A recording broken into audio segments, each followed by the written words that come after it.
नमस्कार दोस्तों, आपका हमारे चैनल में जो है स्वागत और अभिनंदन है। आज हम एक जो है बिहार राज्य के गया से स्टेशन से लमसम 30 किलोमीटर दूर जो है एक गांव है गहलौर के मांझी दशरथ मांझी की एक सच्ची कहानी पर थोड़ी चर्चा करेंगे। तो दशरथ मांझी एक गरीब किसान के घर में पैदा हुए थे और चूहे मारकर खाने वाले ऐसे व्यक्ति थे। बहुत ही निम्न घराने में पैदा हुए थे और छोटे में ही उनकी जो है शादी हो जाती है। शादी हो जाने के बाद बहुत ज़्यादा जातिवाद था, जहाँ रहते थे बहुत ज़्यादा जातिवाद था और एकदम गरीबी का एकदम निम्न स्तर था जहाँ वो रहते थे, गहलौर गांव।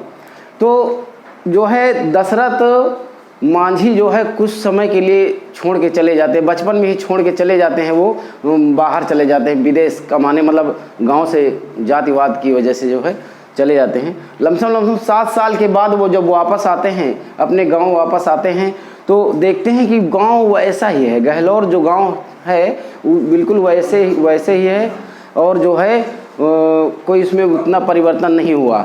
तो जो है फिर वो अपनी बीवी को लेके आते हैं और जब बीवी को लेके आते हैं तो जो है धीरे धीरे कार्य करते रहते हैं। कार्य करने के बाद बच्चे भी उनके होते हैं। तो एक दिन ऐसा होता है कि उनकी बीवी जो थी वो एक पहाड़ होता है 54 किलोमीटर लंबा पहाड़ चढ़ रही थी। 54 किलोमीटर लंबा पहाड़ चढ़ रही थी, खाना लेके जा रही थी, क्योंकि दशरथ मांझी पहाड़ के उस पार जो है काम करने गए थे। तो वहीं से उसका पैर फिसल जाता है और जो है उसकी मौत हो जाती है, उनकी बीवी की जो है मौत हो जाती है। कहानी एक छोटी सी है, लेकिन आप समझिए दशरथ मांझी संकल्प ले लेते हैं कि जो है अब जो है इस पहाड़ को जब तक तोड़ेंगे नहीं तब तक छोड़ेंगे नहीं। उनका ये संकल्प और जो है ले लेते हैं और लेने के बाद वो स्टार्ट करते हैं उस पहाड़ को। उनके घर में कुछ बकरियां होती हैं और बकरियों को बेच के जो है केवल छेनी हथौड़ी खरीदते हैं और छेनी हथौड़ी से जो है पहाड़ को तोड़ने में लग जाते हैं। तो कुल मिला जो भी लोग होते हैं जब उनको देखते हैं तो कहते हैं कि पगला गया है दशरथवा। कुल मिला के जो है लोग बहुत विरोध करने लगते हैं, लेकिन दशरथ मांझी अपने मार्ग से भटकते नहीं और वो पहाड़ तोड़ने में लगे रहते हैं। 22 साल में दशरथ मांझी उस 54 किलोमीटर लंबे पहाड़ को छेनी और हथौड़ी से काट डालते हैं। उसके बीच से रास्ता बना देते हैं। गहलौर गांव गरीबी रेखा से निम्न का था, बहुत ज़्यादा गरीबी वहाँ थी। तो पहाड़ के उस पार सारी सुविधाएं, हॉस्पिटल, विद्यालय, सारी चीज़ें थी। उस पहाड़ ही उस गांव के लिए सबसे विकास का रोड़ा था। गांव में उस पहाड़ की वजह से कोई विकास नहीं हो पाया था जो है। तो काट के 22 साल लग गए उनको छेनी हथौड़ी से। उन्होंने जो है उस पहाड़ को काट के रास्ता बना दिया।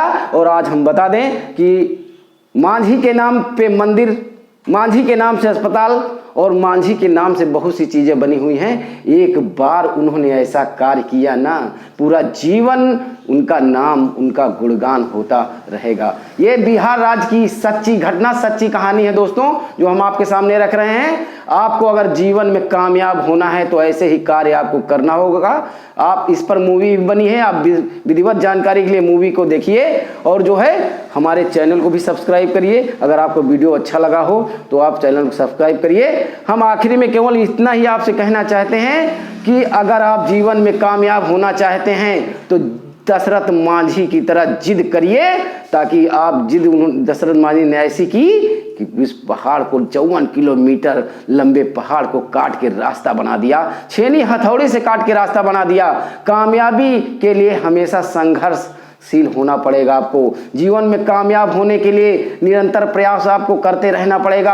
आप जिस चीज़ में सफलता हासिल करना चाहते हैं उस काम को निरंतर आपको करना होगा, निरंतर आगे उसको बढ़ाते रहना होगा। आखिरी में हम केवल आपको से 2 लाइनें अर्ज करते हैं, उसके बाद जो है मुश्किलें दिलों के इरादे आजमाती हैं, मुश्किलें दिलों के इरादे आजमाती हैं, स्वप्न के पर्दे निगाहों से हटाती हैं, स्वप्न के पर्दे निगाहों से हटाती हैं। हौसला मत हार गिरकर ओ मुसाफिर, हौसला मत हार गिरकर ओ मुसाफिर, ठोकरें इंसान को चलना सिखाती हैं, ठोकरें इंसान को चलना सिखाती हैं। दोस्तों, अगर वीडियो आपको पसंद हो तो हमारे वीडियो को लाइक करिए, शेयर करिए और हमारे चैनल को सब्सक्राइब करिए। दोस्तों, मिलते हैं नेक्स्ट वीडियो में। बहुत बहुत धन्यवाद।